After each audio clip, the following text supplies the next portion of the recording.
ગુજરાત એટીએસની મોટી કાર્યવાહી સામે આવી છે. ગઝવાએ હિન્દ વિચારધારા સાથે જોડાયેલા 2 આરોપીઓની ધરપકડ કરવામાં આવી છે. ગુજરાત એટીએસ દ્વારા મહત્વપૂર્ણ કાર્યવાહી કરતા ઇરફાન પઠાણ અને મુર્શિદ શેખની ધરપકડ કરવામાં આવી છે. એસપી કે સિદ્ધાર્થના જણાવ્યા મુજબ ઇરફાન સિદ્ધપુરથી ઝડપાયો હતો અને તેના મોબાઈલમાંથી જાણવા મળ્યું કે અનેક ઇન્સ્ટાગ્રામ અને વોટ્સઅપ ગ્રુપમાં સક્રિય હતો, જ્યાં દેશ વિરોધી વિચારધારા ફેલાવવામાં આવતી હતી. તે પાકિસ્તાન અને અફઘાનિસ્તાનમાં બેઠેલા સમાન વિચારધારાવાળા લોકોના સંપર્કમાં પણ હતો. આવા લોકોનું નેટવર્ક ઊભું કરવાની કોશિશમાં હતો. તપાસ દરમિયાન મુર્શિદ શેખનું નામ સામે આવતા તેને મુંબઈમાંથી પકડવામાં આવ્યો હતો. બંને આરોપીઓ હથિયારો એકત્ર કરવા, ફંડિંગ ભેગું કરવા, દેશ વિરોધી પ્રવૃત્તિઓનું આયોજન કરવા માટે પ્રેરાયેલા હોવાનું સામે આવ્યું છે. ઇરફાન 22 વર્ષનો છે અને એમએસસી કેમિસ્ટ્રીનો અભ્યાસ કરેલો છે, જ્યારે મુર્શિદ 8મું પાસ છે અને મુંબઈમાં કામ કરતો હતો. હાલ બંનેને 11 દિવસના રિમાન્ડ પર લેવામાં આવ્યા છે. गुजरात एटीएस द्वारा 2 एक्सट्रीमिस्ट आइडियोलॉजी धरावता 2 लोगों को अरेस्ट किया गया था परसों, जो बेसिकली गज़वाए हिंद एस्टैब्लिश करने का प्रयत्न यहाँ इंडिया में कर रहे थे. दोनों आरोपी का नाम है इरफान खान खाली खान पठान, जो सिद्धपुर पाटन से है, और दूसरा मुर्शीद जहीद अख्तर शेख, जो मूल वतन बिहार का है पर अभी मुंबई में रह रहे हैं.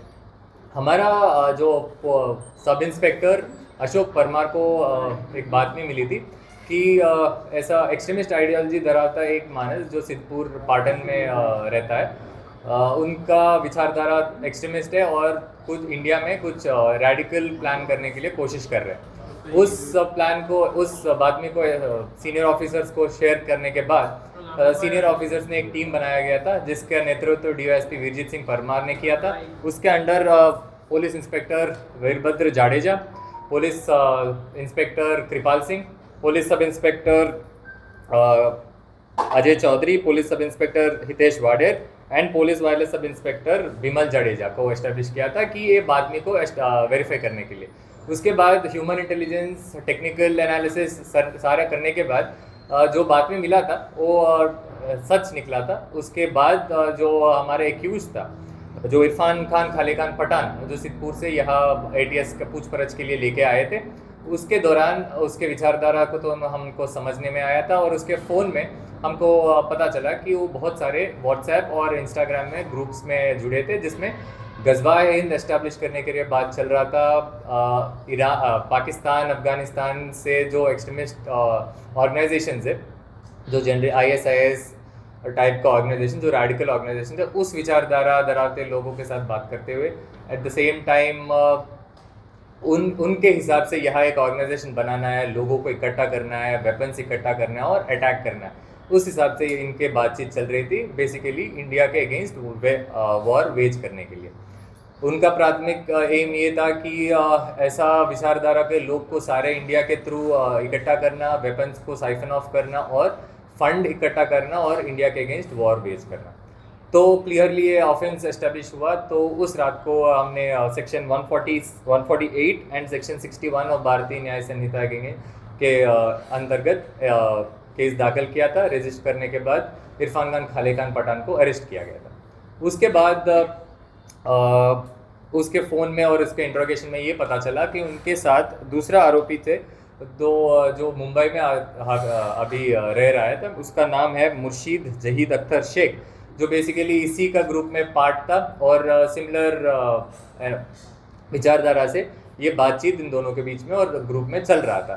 तो अलग से एक टीम बनाया गया था, जिसके अंदर sub inspector Sandeep Chavda, sub inspector आशीष भारा, sub inspector Mahesh Gadhvi and police wireless sub inspector Paresh Vasava को एस्टैब्लिश किया गया था, जिसका टेक्निकल एनालिसिस और ह्यूमन इंटेलिजेंस. और वहाँ एक टीम भेजा गया था, जिस वहाँ का मुंबई लोकल टीम का सपोर्ट के साथ उसको आइडेंटिफाई किया था, उसको लेके पूछपरछ करिए यहाँ लेके आए थे, जिसके फ़ोन में से भी एग्जैक्टली सिमिलर उनके अगेंस्ट एविडेंस मिला था, जिसके अंदर उसको भी अरेस्ट किया गया. उनका अलग अलग ग्रुप्स थे व्हाट्सएप में और इंस्टाग्राम में, बहुत ही शॉर्ट और बहुत ही क्लोज ग्रुप्स थे. अराउंड 12-13 मेंबर्स ही थे, ओपन टू ऑल नहीं था, थोड़ा एक्सक्लूसिव ग्रुप था. उसके अंदर इनका बातचीत चल रहा था कि अलग अलग लोगों के ऊपर अटैक भी करना है, ऐसे तरीके का बात कर रहे हैं। हैंडलर कौन है सर ये खास करके? हैंडलर ऐसा अभी कुछ नहीं है इनका, इंटरनली ये लोग रेडिकलाइज्ड है, खुद मोटिवेटेड है कि इंडिया के अगेंस्ट वॉर करने का। कितने समय से सक्रिय थे सर ये लोग? ये बेसिकली जो आदमी है जो हमने 2 अरेस्ट किया था, इस ग्रुप में अराउंड लास्ट 5 to 6 मंथ से इनका बातचीत चल रहा था। कहाँ पर अटैक करने की कुछ प्लानिंग की है सर? मैं जैसे आपको बता रहा था कि अभी उस स्टेज तक नहीं पहुंचा कि कहाँ अटैक करना है, बट ये लोग लोगों को इकट्ठा करना, फंडिंग इकट्ठा करना और वेपन्स को साइफन ऑफ करके अटैक करना है। उसके बाद कैसे इन सभी को इकट्ठा करने के बाद प्लान क्या करना है वहाँ तक नहीं पहुंचा है एज ऑफ नाउ, बट इनका ग्रुप इकट्ठा करने का, रेडिकल लोगों को आइडेंटिफाई करके रिक्रूट करके अटैक करने का इनका प्लान था। बैकग्राउंड क्या है सर इन दोनों का खास करके? जो सिद्धपुर पाटन से जो अरेस्ट किया था इरफान खान खाले खान पठान, वो MSc केमिस्ट्री पढ़ा था महसाना से, उसके बाद अभी तैयारी कर रहा है अलग अलग एग्जाम की। और दूसरा 8th पास है, 9th में है और वो बिहार से है, उनका फैमिली खेती करता है। ये उसके ब्रदर के साथ वह बिरयानी शॉप में मुंबई में काम कर रहा है। एजेस क्या है दोनों के? इरफान खान खाले Khan Pathan is 22 years old, Murshid is 21 year old। इनका कोई सर आपराधिक बैकग्राउंड? एज ऑफ नाउ उनका पुराने कुछ इतिहास नहीं है, बट सेल्फ रेडिकलाइज्ड है और एक्सट्रीमली मोटिवेटेड लोग हैं। सर जो दूसरे मेंबर्स हैं ग्रुप्स के, उनके अगेंस्ट एक्शन लिया जाएगा? वो सारा अभी टेक्निकल एनालिसिस चल रहा है, FSL को भी भेजा गया था, वो सारा डिटेल्स आने के बाद, क्योंकि अभी क्लियर आइडेंटिफायर नहीं है उनको पकड़ने के लिए, तो जो भी अभी इंट्रोगेशन और इन्वेस्टिगेशन चल रहा है, वो कोई भी आइडेंटिफाई होता है ऑब्वियसली उनको लेके आएंगे। इन्होंने कहीं सर किसी जगह की रैकी वगैरह की थी अभी? अभी तक जितना तपास हुआ उसमें ऐसा बाहर नहीं आया कि कोई फिजिकली जाके कोई प्लेस का रेकी किया है, बट जैसे मैंने आपको बताया था कि ये लोग रिक्रूटमेंट और सारा रिसोर्सेस इकट्ठा करने के स्टेज में है। सर ये लोग रेडिकल हुए या किस तरह से मतलब social age of now it is completely social media के ऊपर इन्होंने रेडिकलाइज हुए थे, सेल्फ रेडिकलाइज।